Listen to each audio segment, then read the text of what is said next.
Pints with Jack, Season 2, Episode 29. After Hours with Dr. David Clark.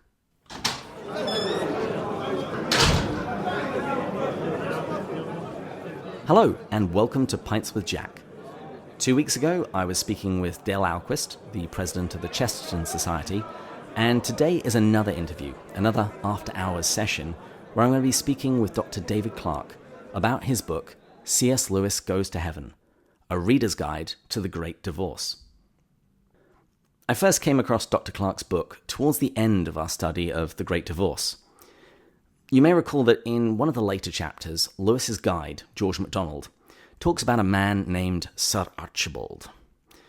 Now, Sir Archibald was a man who was obsessed with survival, but when he arrived in the foothills of heaven, he found that he was at a complete loss, and so he returned to the grey town. And as I was reading that chapter in preparation for our episode, there seemed to be just so many little details mentioned about Sir Archibald that I became convinced that Lewis had to have someone in mind when he wrote about that character. And as I was researching this, I reached out to William O'Flaherty, the chap behind the Essential C.S. Lewis website and the All About Jack podcast. He, in turn, pointed me to Dr. Clark's book, where he lays out a very compelling case that Sir Archibald's real name was Sir Arthur Conan Doyle, the author of the Sherlock Holmes mysteries. Naturally, Matt and I then both bought copies of Dr. Clark's book, and we found it really helpful in preparing for the few remaining episodes we had left of our discussion. So I really wanted to invite Dr. Clark onto the show to discuss both his book and Lewis. Dr. David Clark received his PhD in Biblical Studies with minors in Patristics and Liturgy from the University of Notre Dame. He's taught at Notre Dame, the Southern California College, and Fuller Theological Seminary and Vanguard University. He's an ordained minister with the Assemblies of God, and he's the author of a number of books, including the one we're going to discuss today, C.S. Lewis Goes to Heaven, as well as C.S. Lewis, A Guide to His Theology. Since his retirement, he lives in the St. Louis area and serves as theological advisor to doctoral students at the Assemblies of God Theological Seminary. So, without further ado, Dr. David Clark, welcome to Pints with Jack. Thank you. Was there anything that I left out in your biography that you think people should really know about you? Well, I happily married to my wife Sylvia for 50 years now. We just had our 50th anniversary. But congratulations. Yeah, so living with a theologian that long is quite an accomplishment. Yes. But she has borne up well, and I sure appreciate it. I'm sure it's helped in her sanctification. So here at Pints with Jack, we have a drink of the week and quote of the week. So for the drink of the week, I am still drinking Lewis's favourite scotch, Vat 69, which I brought back with me from England. And today's quote of the week comes from The Prince or the Poem. The next best thing to being wise oneself is to live in a circle of those who are. And I thought since we were bringing Dr. Clark on the show, that seemed a very appropriate quotation. So if I can't necessarily be wise, I'm going to bring people on the show who definitely are. Cheers. Cheers. So Dr. Clark, could you give us a little bit of background? When were you first introduced to Lewis? While I was at University of Notre Dame, I was in the choir at a local church, and one of the choir members said that she had a book I might be interested in because it was a series of letters from one devil to another, and they were trying to get a human being safely to hell. And of course, it was a fictitious correspondence, but I loved the premise, and I got the book, and when I read Screwtape's correspondence, I thought, wow, this Lewis guy can really write well. He has seasoned what could be a very somber topic with just the right type of humor, and it's worth reading more than once. And I was captivated and started looking at other books by him and discovered a whole universe. And how did reading Lewis shape your Christian journey and eventual teaching career? Well, since my area of focus was biblical studies, as I went deeper and deeper into not just the scholarship of the Word, but as a Christian believer, I found that Lewis was right beside me, his understanding of Scripture, farther on the journey than just about anybody else. And when I finally finished my degree program, I found that the college I had graduated from, Southern California College, which later became Vanguard University, had kept a faculty position open for me, hoping I would return. And so I did, and I went over to the English department faculty, and I said, are any of you interested in teaching a course on C.S. Lewis? And they were not. And I said, well, I would like to, but since he was also a professor of English, language and literature, would you mind if I cross-referenced the course with English as well as theology? And they were gracious enough to agree to that. And nobody in the Biblical Studies department, which I was in, planned to teach a course on Lewis. And so I was all set up, and students who wanted extra credit or, optional credit in theology or English could take the course. It turned out to be one of the most popular courses in the school, and I give Lewis all the credit. Since we looked at his science fiction trilogy, which included trips to Mars and Venus, the course soon became known as the Lewis and Clark Expedition. That's wonderful. I tried to limit the course so that everybody would have enough time to discuss, but it was so popular I just gave up. I think I must have offered it at least 30 times during my 35 years of teaching. Wow. And I put The Great Divorce at the end of the course to give students a chance to warm up to Lewis. And they really, really got into that book. And in several cases, students who had not yet graduated, when I taught the course again, would actually come into the classroom to sit through that discussion again. They were so challenged by the theology of Great Divorce. And, of course, that's why eventually I felt this reader's guide would be helpful. The Great Divorce is my favorite of all of Lewis's books. Is it your favorite? It's right up there. I was actually, because of my fascination with the book of Genesis and the area known as Eden, I was transported almost there by Perelandra. Mm-hmm. And when I read Perelandra, I had an opportunity to read it for the whole book in one day. And for about 3 days, I didn't feel like I was on Earth. I was just absorbed that book. But, Great Divorce is... I have a story from Catherine Linsky, who I was able to interview personally before she died. She lived close to me in the city of Orange. But she, of course, had tea with Lewis and his brother, Warney. And he asked her what was her favorite book, and she said The Great Divorce. And he said, that's one of my favorites too, but that's my Cinderella. In other words, neglected. Yes, which blows my mind because I just think it's fantastic. Did the book take you long to write? Was it based on the course that you taught? It only took about 35 years. Oh, so that's pretty short then. Because I was teaching full-time and had often taught more than 35 or 40 units in a single year while chairing a department, so there wasn't much time to write. But as I went through the discussion with the students again and again and again, pieces were falling into place. And so when I finally did get a chance, then I had just retired, so out it came. And we'll go into more detail in a little bit. But what do you think is the bottom line of The Great Divorce? What do you think Lewis wants us to take away from his book? That not even the slightest, he might say, souvenir, not even the slightest sin can remain in heaven. That God wants to free us up, redeem us completely. And I think I went out on a limb and said the most important, for me anyway, theological contribution of Lewis is this understanding of God as beyond space and time, and that everybody at some point will be resurrected and stand before him. And if there's any openness to God, God will work with that and cleanse that soul, so that people who, through no fault of their own, never heard the gospel because they lived, long before Christ or in cultures that were never reached by evangelists. They don't automatically go to hell just because they lived when they lived. My students found a lot of relief in that. Absolutely. It reminds us that we worship a God of justice and mercy. So let's turn to your book. How is it structured?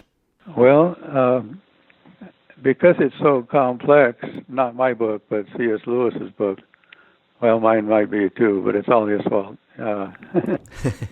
I noticed that, people themselves are very complicated, but when Lewis brings these bus passengers before us, he always has them in a situation of dealing with just one, you might say, sin or one problem, even though people are very much more complex than that. I wish I could say that there's only one problem God has to deal with in my life, but we won't go into that. So I thought it might be useful to the reader to just focus on the people and then the places that have, because they have biblical significance, and then finally the theology that can build, come last and build on what's gone before and wrap it up together. So I hope that doesn't distract as unnecessarily overlapping, but rather by isolating each important aspect, things can become more clear that Lewis wanted us to understand. And I really like the way you call each of those parts: the sociology, the geography, and then the theology. In the introduction, you speak about the different sources which influenced Lewis as he was writing this book. What were they, and how important is it to be familiar with those sources prior to reading The Great Divorce?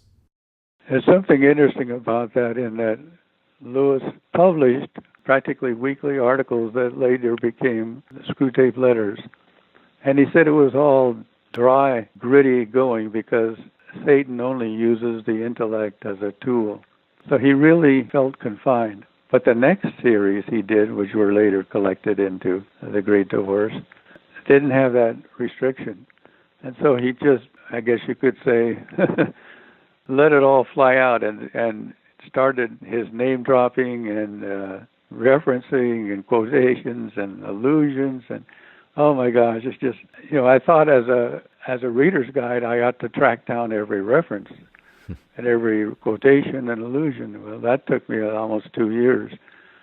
And one of the other professors that I've met said, when you steal from somebody, that's plagiarism. And when you steal from a lot of people, that's scholarship. And when you steal from everybody, that's genius. And I think Lewis was a genius. But obviously, Dante would be right up there. And for people today, that might not be the easiest reading, but it will pay off. And I think the Fairy Queen, Milton, and there's just no way to read all the other people he's mentioned, but certainly number one has to be the Bible. And I tried to put 4 sections of quotations and allusions in there to help people find all those references. Yes, the appendices of your book, I would actually say, are probably my favorite part for that very reason, because, as you say, Lewis is name-dropping all over the place, and were I better read, I might know who some of these people are. So I would regularly use your book to go and look up to see, well, where does this quotation come from? Who is this person? This thing sounds like something from the Bible, but I'm not quite sure. Yeah, and that's where I was, given my specialty of, because Lewis is just, forgive me, Jack, Lewis is just kind of an academic hobby or minor, so I really have focused on the scriptures as I was led to by the Holy Spirit. And I was able to come alongside Lewis, and I hopefully believe I was able to illuminate not only where he was quoting from, but give a little background, fill out the meaning a little bit for the benefit of the readers. Yeah, that was really helpful. So let's talk about the first part where you talk about the sociology. that you find in the book. What are the main themes that you see in The Great Divorce? I think one of the parts that I hope comes through is that earth, that is our lives here pre-resurrection, like the great town, is in a way not a very definite place. People are in the process of shaping their souls by the grace of God or apart from God. And Lewis has this amazing statement that when people look back on their lives, they may conclude, you know what, I was in heaven all along, or I was in hell all along. So many of my students felt that when we die and leave our bodies, that's it. No further change is possible. As if somehow dying finalized our sanctification. Mm-hmm. And Lewis is not having that. In fact, he would probably say, there are people who have already made their final decision, have crossed that invisible line long before they die. And most of us, when we do die, are maybe even unconscious, certainly not necessarily a sanctifying experience. And when we go then to wherever we go after death, I don't see any reason why we wouldn't be able, with God's grace, to continue sanctification or continue to reject Him.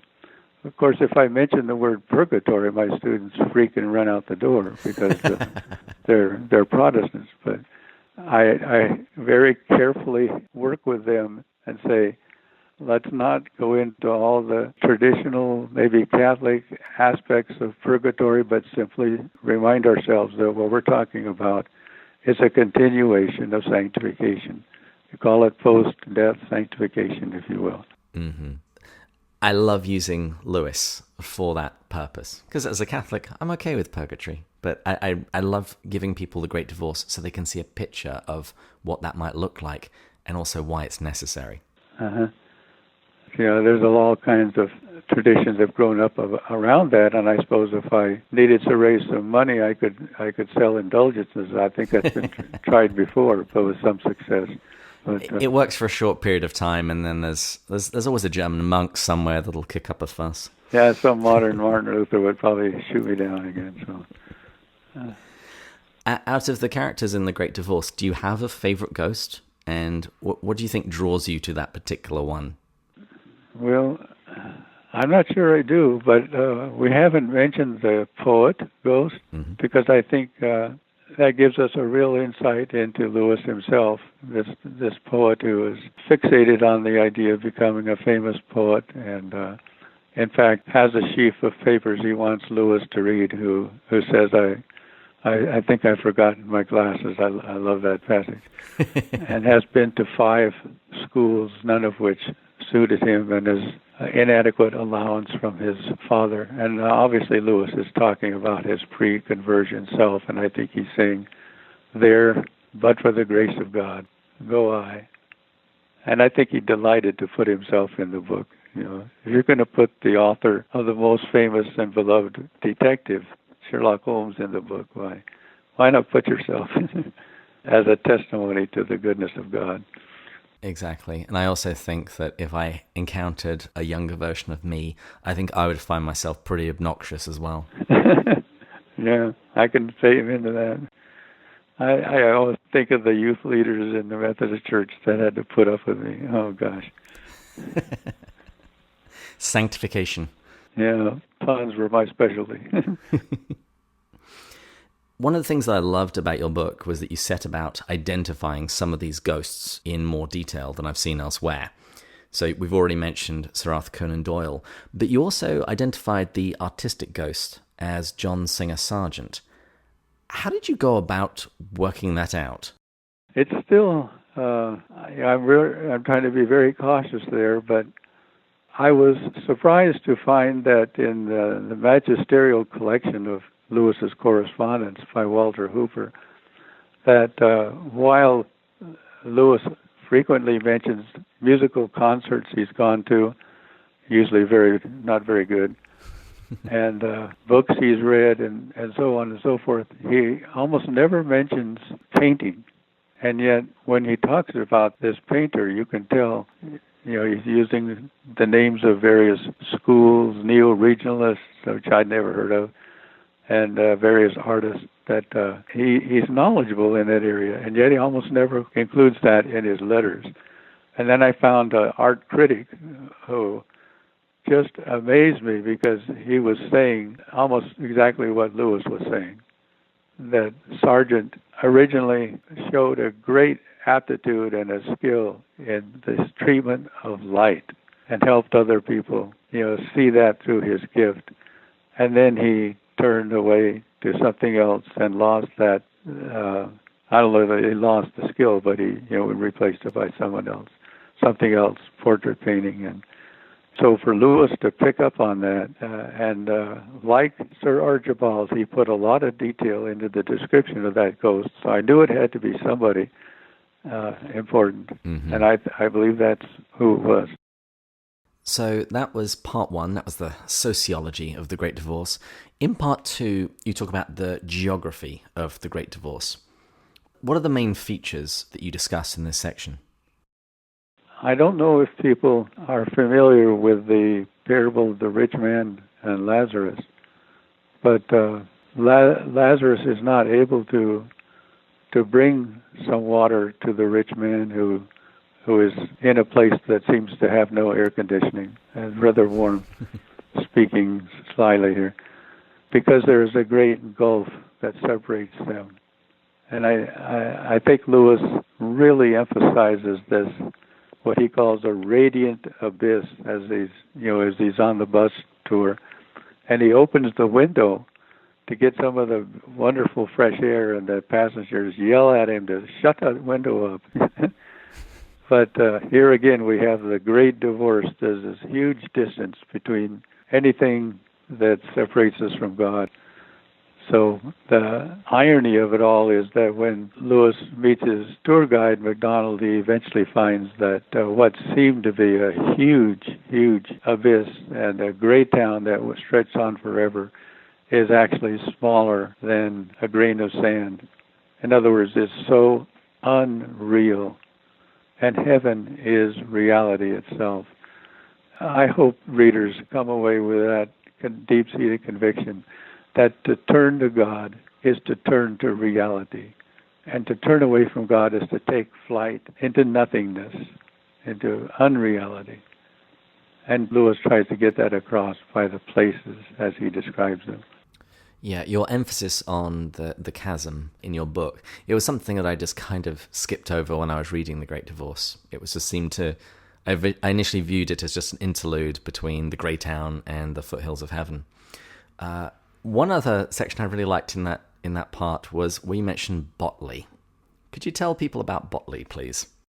I believe that from his correspondence that Lewis based his description of the grey town, which never has a name, and he never capitalized grey or town, he based that on the experience he had when he was going to Oxford and got off the train and went to the wrong side of the train station and ended up walking away from Oxford because he was not familiar yet with the landscape, and he got farther and farther from Oxford and really was in a slum called Botley.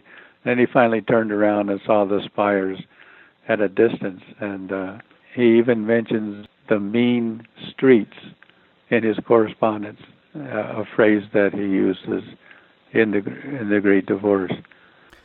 I do wonder how long it took before the residents of Botley realised that Lewis had immortalised their part of Oxfordshire with that description. He probably doesn't sell many books in that area. Probably not, no. But I was fascinated by the description of the great town as a place where nobody seems to be interested in learning anything or fellowshipping with one another.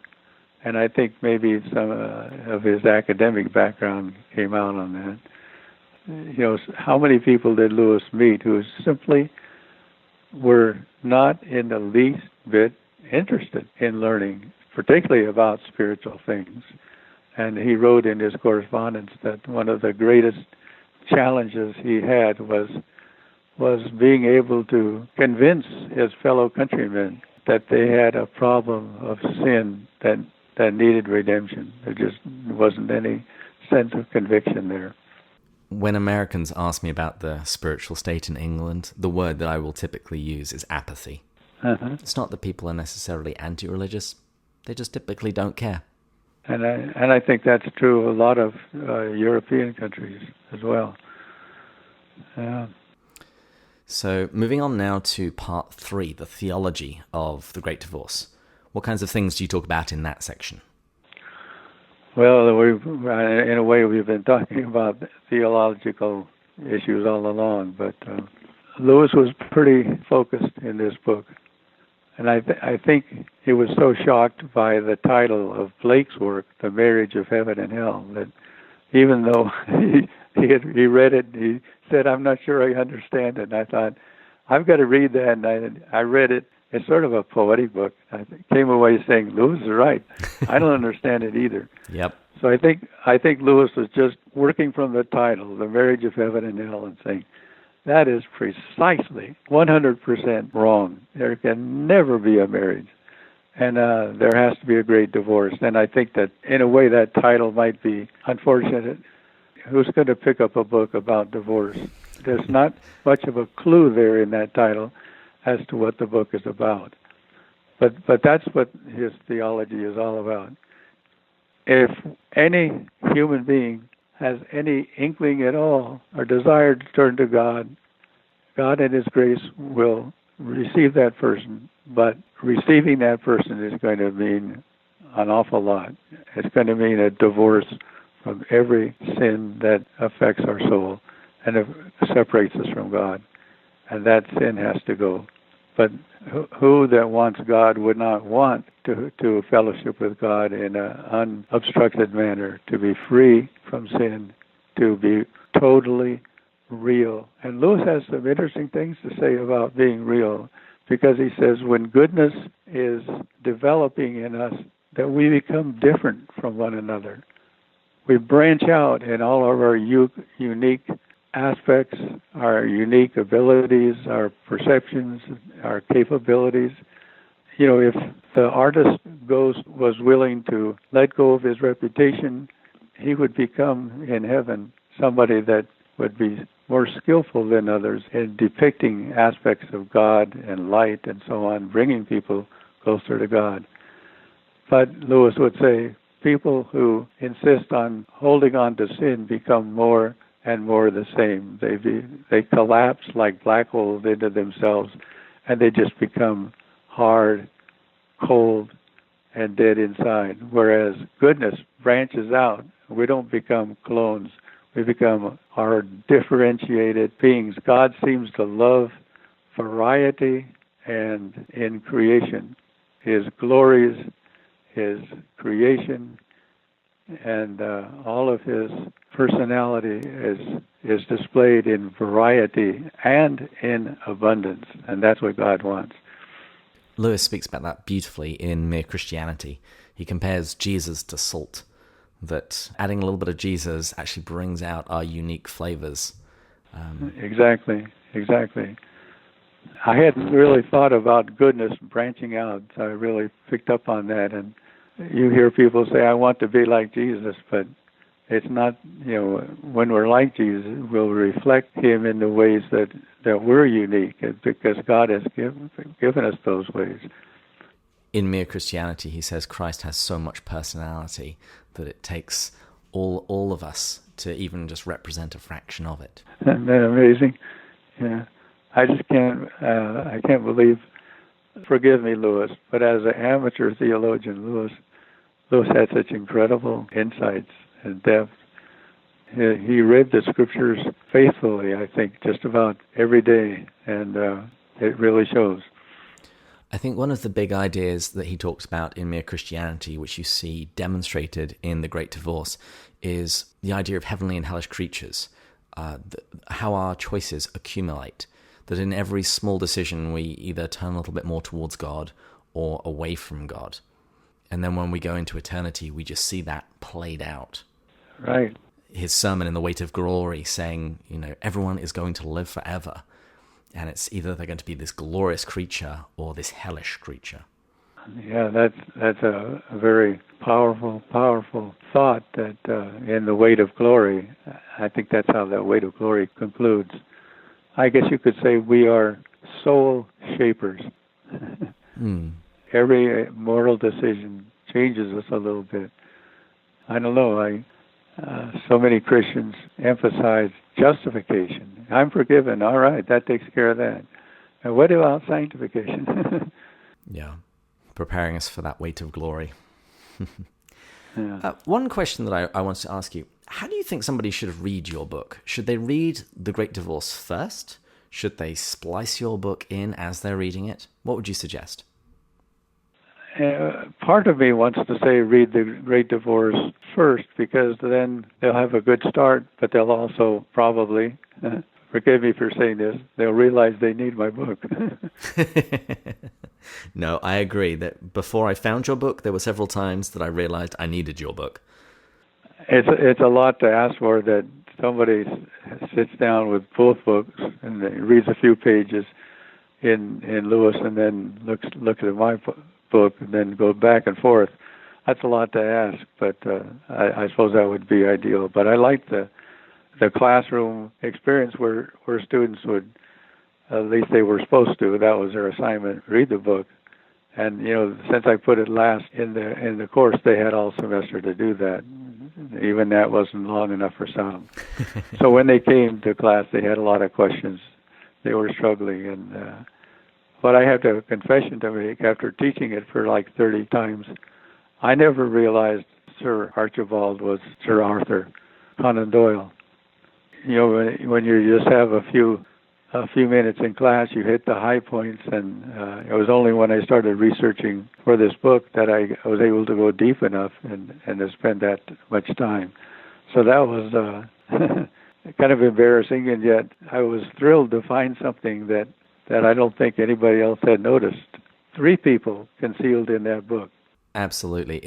I've had a very similar experience in doing a podcast where we're going through Lewis's books chapter by chapter. I've read Mere Christianity and The Great Divorce many times, but it was only when I was reading them slowly and I knew I was going to have to talk about them for 45 minutes each week that I started discovering all of these other layers and things that I'd just never seen before.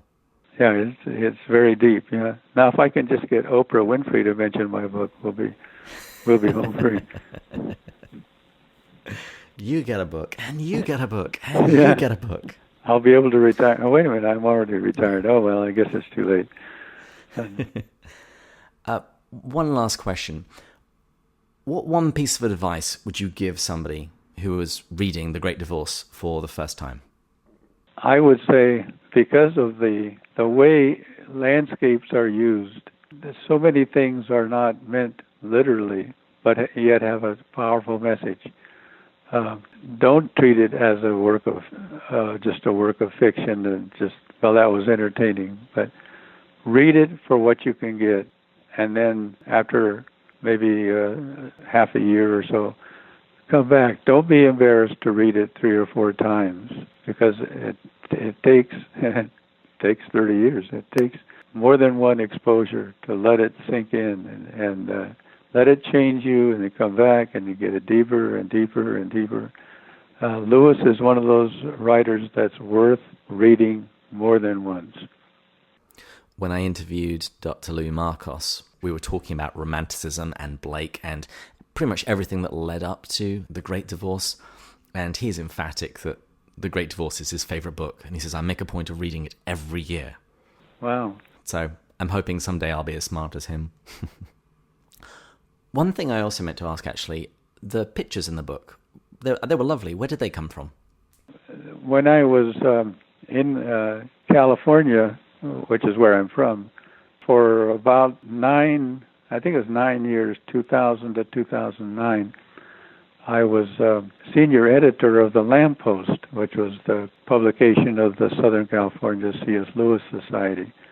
And I had joined that society long before then, and we had workshops many summers out in St. Andrews Abbey, the high desert of California. And one of the workshop attendees was was the author of some books and quite an illustrator of children's books, Debbie Camp. And so I was able to contact her and explain what I had in mind, and I think she did a pretty good rendering of the bus. So, this is a bus from hopefully the 30s or 40s, and it's drizzling and kind of darkish, and so she tried to capture all that. And if you could see on the cover of the book, there is a man in line way over on the right who has a pipe in his mouth, and that's Lewis. And so we discussed it, and that's what we came up with. So I thought she did a pretty good job. It's always interesting when you've read a book and then you see other people's art or illustrations. And sometimes you go, oh, yes, that's it exactly. And other times it's like, no, he doesn't look like that. That directly conflicts with the picture that I've had in my head. Yeah. But I really love them. She tried to do one of George MacDonald. I thought that came out pretty good, too, on page 37. Yeah, that was really lovely. So as we wrap up, is there anything else that you would like to talk about or promote? I just want to express my appreciation for your kind words. I'm afraid to ask you if there's any part of the book you didn't like or that you disagree with, so we'll just skip over that. But I really appreciate this opportunity, and I just think it's a wonderful book, and apart from mine, I just wish more people knew about the Great Divorce and read it. And thank you. Let me thank you personally for your encouraging words. Well, thank you. I read your book and I realized that we were definitely on the same page. The entire point of our podcast is just to get more people to read Lewis, because we think that there's gold there that would just really help everyone in their life, in their spiritual journey, in their conception of God. And so we just want more people to read his books, and we talk about them each week to help people break them down and to understand some of the things that are going on here, and just to get the conversation started. And right. I saw exactly the same idea in your book, that you want people to understand the layers that are in this book and the truths that it's trying to communicate. That's so true. And Lewis are really, really, I think, in the end, is encouraging. The journey to heaven with Lewis includes humor. He's encouraging. He's uplifting, and he's optimistic because Jesus has won. He's conquered death, he's conquered sin, and he's preparing a place for us, and he's preparing us for that place. Absolutely. And I do like your description of our journey to heaven with Lewis. I remember one quotation where he talks about our Father presents us with some pleasant inns along the way. And I like to think of each of Lewis's books as one of those refreshing places for me to become revitalized and re-energized to start that journey back up into the high country. Amen. Amen to that, brother. It's been a pleasure talking with you. It's been delightful. Thank you very much for talking with us. And listeners, as always, you can reach out to us through restlesspilgrim.net or pintswithjack.com. You can follow us on Twitter and Instagram at pintswithjack. And next week, we'll be back again. We'll be going further up. And further in. Cheers. Cheers.